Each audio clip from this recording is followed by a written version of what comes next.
কাছে বলি, আপনার বেটা কি করছে?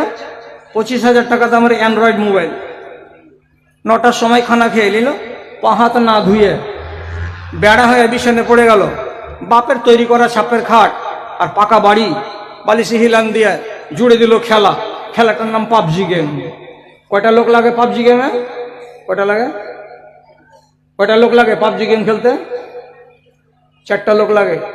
একটা লোক শামসির, একটা লোক কালীচক রানিং ট্রোলার, আর একটা ফারাক্কার, আর একটা ধুলিয়ানের। 4 বাপ বাটা মিলে গুলি মারামারি শুরু করলো। ই কয়টা মিলিটারি মারলে? বলছে 12টা। তুই কয়টা মেরেছিস? বলছে 18টা। ওই কয়টা মেরেছে? তো 22টা। আর এর ভিতরে আবার হারা জিতা আছে। মাঝে মাঝে আপনার বেটা রাত 11টার সময় ঘরের ভিতরে চিল্লে ওঠে, ইয়া ইয়া মানে কি? মেরে দিয়েছি বিরোধী দলকে, ধরাশায়ী করে দিয়েছি, আমি জিতে গেছি। ইয়া কপালে জুতা মারি তো